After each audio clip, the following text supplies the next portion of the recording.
Hi, this is Ted London with the William Davidson Institute, where I run the Base of the Pyramid Research Initiative at the University of Michigan. And today we're delighted to have Jesse Moore from CARE Canada to talk a little bit about CARE and more specifically about what they're doing around this new initiative, CARE Enterprise Partners. But before we dig into that, Jesse, can you tell me a little bit about your background? Sure, Ted. Well, I've been born and raised in Toronto and made it down to the U.S. For a few years at the University of North Carolina, doing my undergraduate degree, and loved that experience. And actually, when I was at UNC, spent several summers abroad working and volunteering in the developing world, and really got, I think, quite concerned and passionate about poverty alleviation, which led me to a job at CARE directly following graduation at our headquarters up in Ottawa. And I had done a communications degree, so the natural fit was to work in communications and advocacy at CARE, and that was a really rewarding experience. But it didn't take too long for me to become a little disillusioned, not with the particular projects that CARE did. It's a fantastic agency, and I think every project I've ever seen has tremendous impact on a small level, but realizing that the broader struggle to really reduce poverty in the developing world is so massive that even if you gave CARE 10 times the resources it had, we'd still be facing a very much an uphill battle.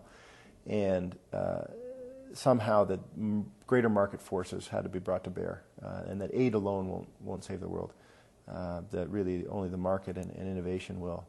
And so after a bit of a hiatus or a sojourn outside of CARE, where I worked with Monitor consulting firm as a strategy consultant for a little while, I then came back on the invitation to try to help CARE Canada do more in market-based approaches and working with the private sector.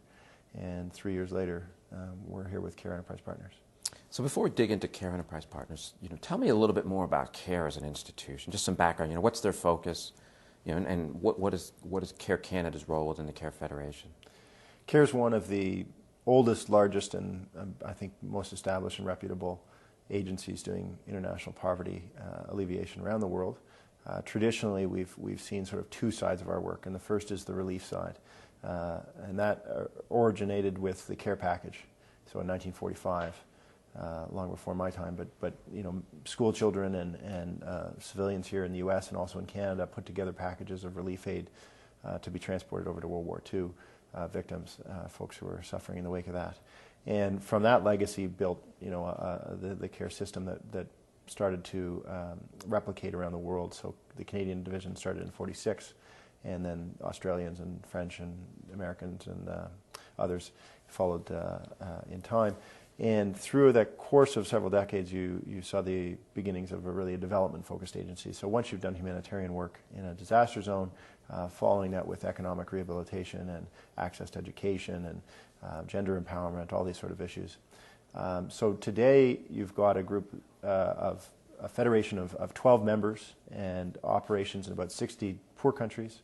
We reach about 45 million people on an annual basis with our programming, and it definitely ranges from tsunami relief and earthquake reconstruction through to HIV/AIDS mitigation and education and governance and pretty much anything under the sun. But that federation of CARES shares the same mission, the same logo, the same vision, but we can operate sort of independently and take on new strategic directions. So CARE Canada, as one of the members of this CARE system, has really, I think, taken a keen interest in enterprise and in the base of the pyramid, and that's how we've sort of moved forward. Precisely. As I understand it, CARE is this decentralized federation. So as you suggest, the different country, the 12-member country offices can do different initiatives. So you get more, perhaps, creativity bubbling out of a system like that than one centralized organization. Yeah.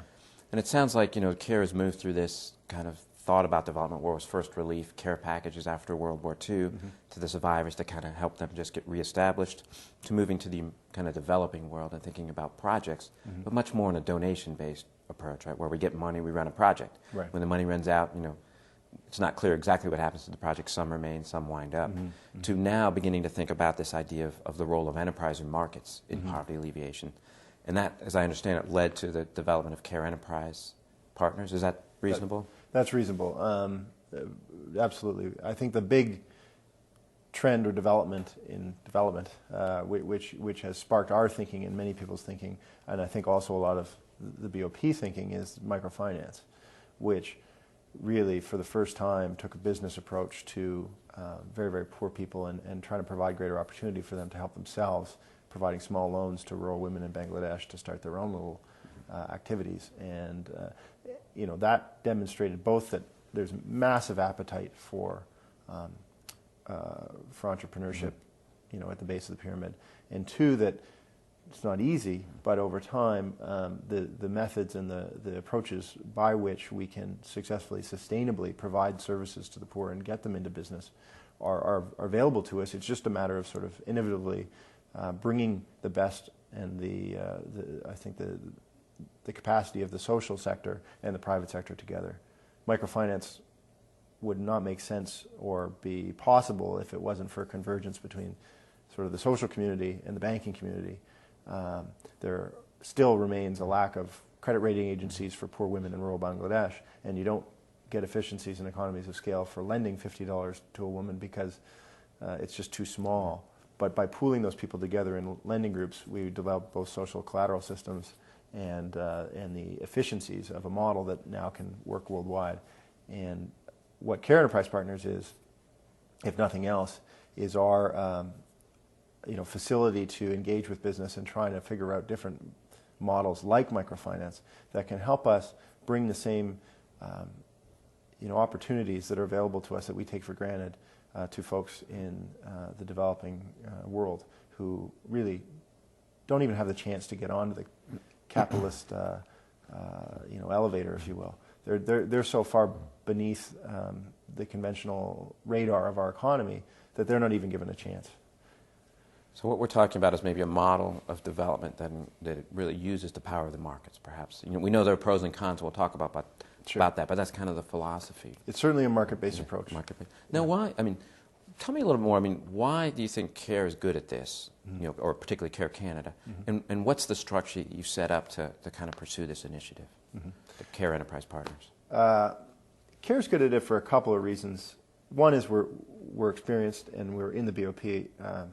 We may not be always looking at the BOP as a market, but we certainly do know the territory very, very well, and it's just requires a change in perspective to really cultivate and take advantage of the opportunities of working with 45 million poor people on an annual basis and apply that learning to good use. We definitely have scale.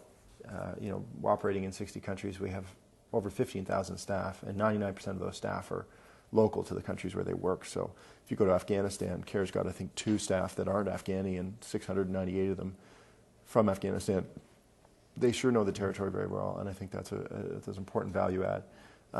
And thirdly, we've traditionally been an agency that is market friendly and believes that the private sector and the market is part of the solution rather than the problem, and that's demonstrated through our extensive history in microfinance and in other collaborations.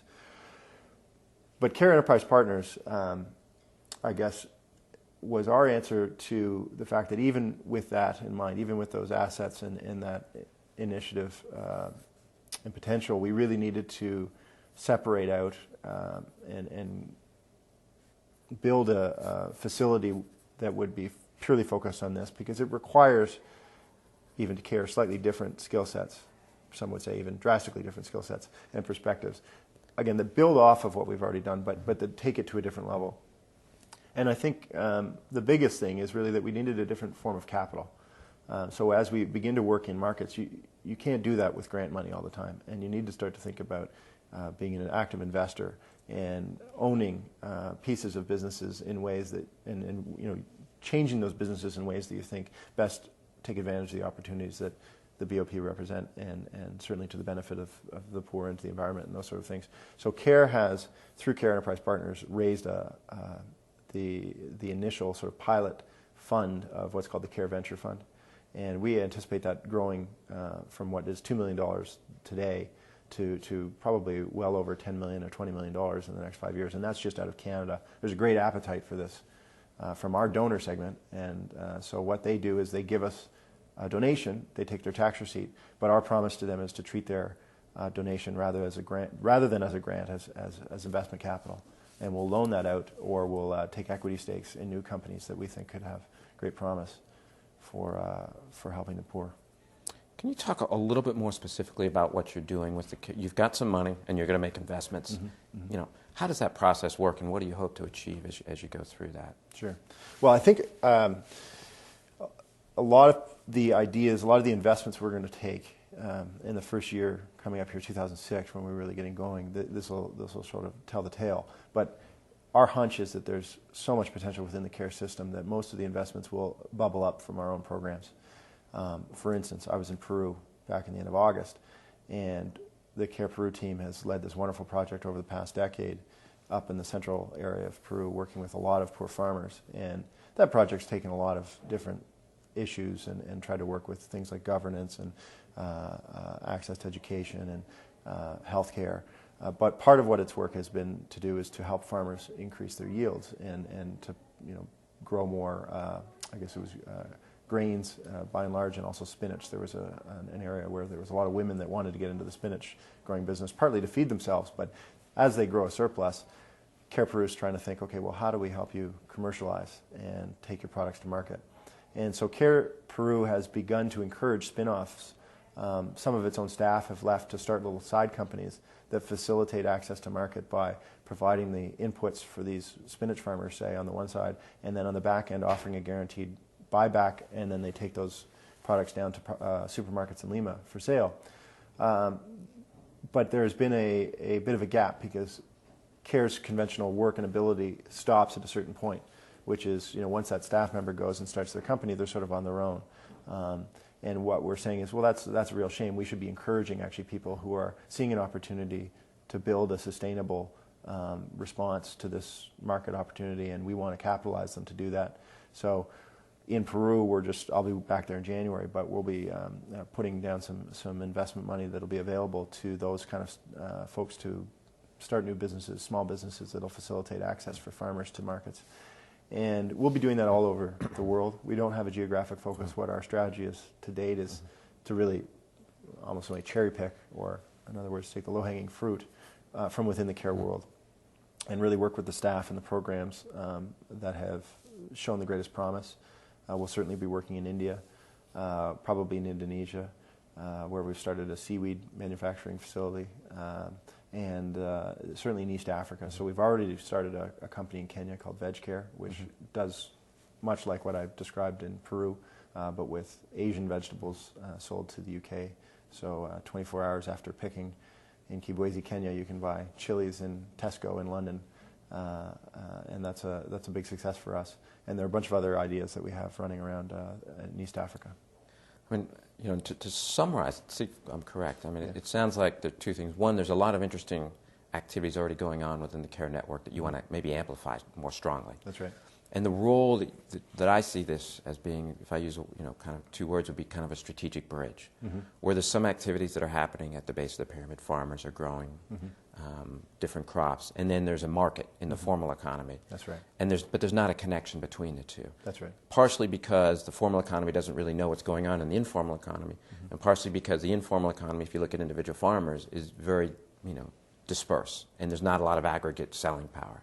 And it sounds like what you're trying to do is then make that connection to say, hey, those in the formal economy, there's something here in the informal economy.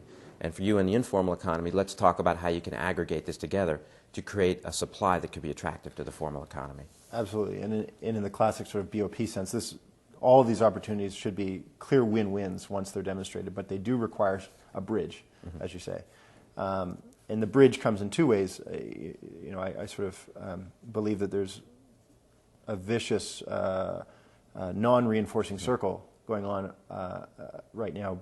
There's a lack of strategies to bridge the informal and formal economy, and there's a lack of money to fund those strategies, and therefore, there's no reason why there's not one without the other. If there's no money saying we want to fund bridging strategies, then nobody will be sitting around thinking about them, and if there's nobody sitting around thinking about them, then there's no money to go in there. So we're trying to break that by both leveraging our own capacity to design them, in collaboration with private sector partners to design these bridging strategies, and then also putting money on the table to invest in them. And it doesn't always have to be oriented to agribusiness. Well, that's probably the bulk of what we'll be doing to begin with, because CARE has a lot of capacity there. There are also distribution opportunities. And as you say, there's this tremendous potential if you take entrepreneurs in the base of the pyramid and you aggregate what they represent, but individually it's just not seen. Case in point, in Bangladesh, CARE has trained over the course of 20 years over 120,000 individual women to operate as micro-entrepreneurs in their communities through a very wonderful program that basically gave them a job for a while, and through that job provided some training, and then at the end a sort of a small grant to capitalize their own little business. I'd say at least half of those women, so 60,000 women, operate small trading, little shops in little villages. And if you look at that aggregate potential, one woman is nothing. She sells probably $4 a day. Nothing to a multinational or company looking at. Sure, everything to her, right. But nothing to the formal market. Right. So one woman with a weekly turnover of $15 in sales is just too microscopic to register. However, 60,000 women with a weekly turnover of $15, now you're beginning to talk about a significant market. And if we can figure out how to coordinate them in such a way that they can, their collective potential can be reached, I think we are getting a lot of interest from private sector companies saying, gosh, well, we'd be very interested in designing products and services that would be appropriate for consumers in those marketplaces, and let's use these women as our distribution channel. And so that's another sort of iteration. But yes, volume and aggregation is one of the key tricks. What we characterize our enterprises, we call them gateway agencies, these sort of bridging companies. And the gateway agencies for us are characterized by three things. One, they aggregate the commercial potential of the poor. Two, they are what we say a portal, in that they do connect the informal and the formal economy. And they don't necessarily always do that using conventional systems that we would see here. Systems are ideal, so a credit rating agency is great, but in absence of that, a lending group works pretty damn well. On the flip side, with agribusiness, and with say consumer goods in Bangladesh, there are quasi-formal but also quasi-social structures like self-help groups that we can help pioneer that really facilitate formal linkages between the informal and formal economy. So one, they're aggregate; two, they're portal; and then thirdly, we call them social enterprises because by virtue of who they're working with, they have a positive social impact. And we believe that's a key characteristic of the organizations we're going to be looking to fund. I mean, this sounds great, but obviously it isn't perhaps as easy as you in our conversation would suggest it is. Yeah. And I'm sure I suspect they're both kind of internal, kind of cultural issues you have to think about, skills, sure. culture. And then there are external issues about how do you actually design this and pull it off. And maybe let's talk about both, but what are the kind of the key external business model, partnership hurdles that you're beginning to face that you think you need to overcome, and how you're beginning to explore those? You're absolutely right. Here's my big sigh of sort of, this is going to be difficult. Yeah. I mean, it's difficult, but it's exciting at the same time. And I think the growing excitement from both the private sector and the nonprofit sector, as well as from the academic perspective, from folks like yourselves here, is incentive enough to really be encouraged. But we certainly don't have the answers, and I think we really have to collaborate in order to try to find them. There's no other way to go about it. So participating in a variety of different research and practitioner kind of experiments, and working with universities. We've got great partnerships in Canada with institutions similar to WDI and universities that have taken a keen interest, business schools taking a keen interest in this space. We'll be working with MBA students, sending a dozen out over the next year to look at our business ideas to really try to help the local folks refine and improve the business models. And we're also collaborating with local business schools as well, so not presuming that a Canadian MBA student has all the answers, pairing them with a Kenyan business student and helping them work together to see, well, how could Care Canada bring some capital to the table and make this business fly? But you asked also, I guess, about internal tensions, and certainly this has been a process, and it continues to be one where our own staff, learn and come and evolve, and we all sort of adapt our thinking and think about the positives and negatives of this. From an organizational perspective, yes, we are engaging in a new area of work, and that necessarily means that some potential attention to what we call the first wave programming, meaning humanitarian work, and the second wave programming, which is the sort of grant-funded usually rights-oriented work doesn't receive as much attention as it could. But I don't think it's a zero-sum game, and I think we're beginning to get agreement within CARE that it's not a zero-sum game, and this is a natural extension that actually really finally closes the loop. You really could look at an individual beneficiary and look at the full cycle that they need to go through to get out of poverty. And at the end of the day, CARE's mission is, and the tagline is, where the end of poverty begins. And if we really want to be the beginning of the end of poverty, we have to take people out of poverty. And to do that requires to get them into the market. And that's, as much a heady idea of you and I as it is an aspiration that I've heard time and again from people in the BOP. So it sounds like there's sort of broadly the challenges externally are that you still have to, you've got some broad ideas, but now it's really refining those models to make sure that they make sense and beginning to think about collaborations. And then internally, it's a great idea, but it may not align with the culture, the values, and the specific capabilities that CARE currently has. So, or the mindsets inside the people. This may, one of the issues you probably run into quite a bit is, are we not making, or question B, do we really want to make money off the backs of the poor? Mm-hmm. Yeah. Well, and that's a very acute and interesting question that does get raised. I just think one of the key lessons for the nonprofit community is to understand that profit can be very different depending on who accrues it, at what rate, on what basis. Unfortunately, we've got a tendency, and I say we, but I think some people in the non-for-profit community have a tendency to vilify profit carte blanche. It's black or white, which it certainly is not. It is a very complicated and gray area between not-for-profit and for-profit. And part of what CARE does, and CARE Enterprise Partners is about, is exploring the spectrum between not-for-profit and profit, and the range of possibilities in between, and really recognizing that profit is the mechanism which makes capitalism work, and it is the fuel for sustainability. And so if we're going to talk about sustainability as much as we do, we certainly have to think about profit. We can't assume that it's not necessary. So that's certainly a key question that we'll have to continue to explore and continue to think of ways, I think, to communicate it, both to ourselves and to the private sector, because we each have different languages, and folks have spent probably too long in their own communities, and really we need to have this convergence happen. That's a long and painstaking process, but it certainly requires that we come to the table as humble and as willing to learn as we can. And I think you and folks here have certainly written about that and espoused the idea that there's so much to learn, and that convergence will happen, but only if we're willing to share some new ideas and hear some new ideas. I kind of hear a couple of interesting themes. That one would be clearly we need to learn and have some humility, as you're saying. And the second, which I think is interesting too, is that we don't necessarily want to have a monolithic view of profit. There may be different dimensions to profits that we need to make sure we consider. Any other lessons that as you've gone through this process, that you would share with someone that's kind of digging in themselves? Sure. Two messages. One, and this is the one I share with my own staff, but I think people coming out of the social sector often feel that they have no value to add.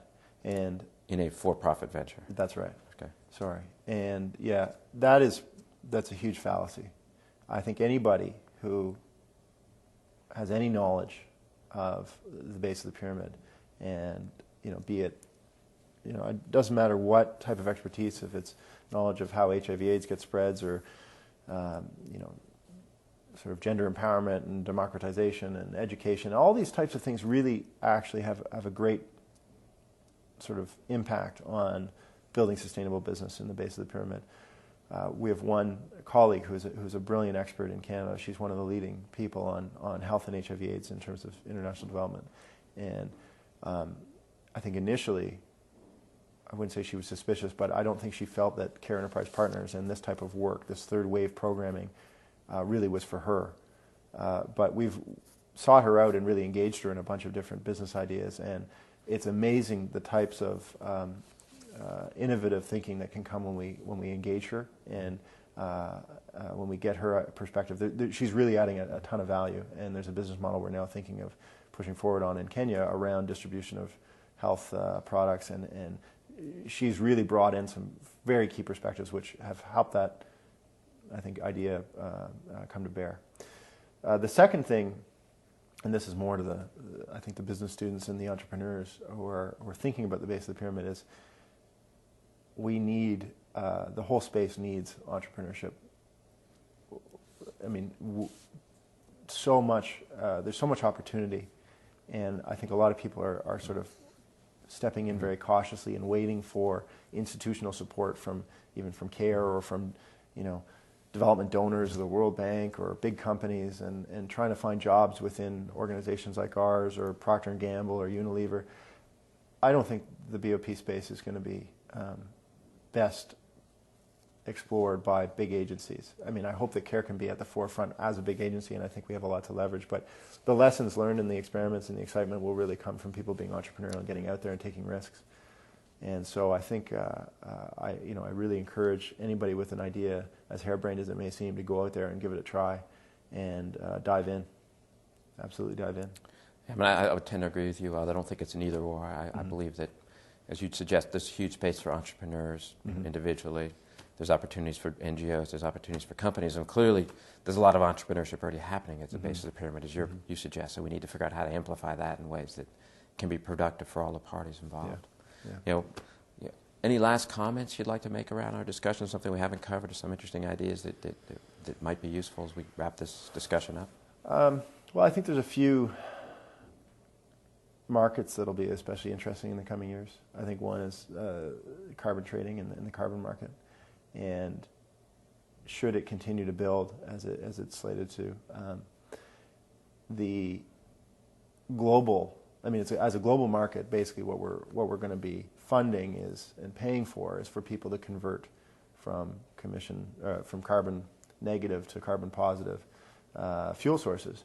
And the challenge for big companies in the West who have invested so much in infrastructure to convert is formidable. And in the meantime, for the poor, the incentive, both on a profit basis and on a cost basis, of switching from, charcoal to biodiesel is so small that I really believe that it's the developing world that will leapfrog everyone else. And if this market is structured correctly and we have enough entrepreneurship, there's going to be huge potential and very exciting change going on at the most grassroots level. We're working on a few projects, early phase ideas, but trying to think of ways that we can get a community converted from one fuel source to a better fuel source and have them paid for that change and basically covering all the costs of that conversion within a few years' time, given carbon markets. I think it's wildly exciting. And I think health is going to be another key area. So, if with the increasing demand, unfortunate demand due to the realities of many diseases like HIV/AIDS, like malaria, but also the increasing attention of the global communities, and companies towards that space, I think there's great potential for health interventions, market-based, not market-based on the backs of the poor, but market-based to the benefit of the poor, which could be very, very exciting. So, definitely keeping an eye on those spaces is something that we'll be doing and I'll be doing. It sounds like there's, some of the local activities will have some pretty interesting global impacts, both at the base of the pyramid and possibly be disruptive at the top of the pyramid if some of these models actually can generate interesting outcomes. Yeah. Okay. Sure thing. Well, Jesse, thank you so much for taking the time to talk. We're delighted to host you here at the University of Michigan, the William Davidson Institute, and certainly our Base of the Pyramid Research Initiative looks forward to working with you and CARE Canada in the future. So thank you. Thank you, Ted. All right.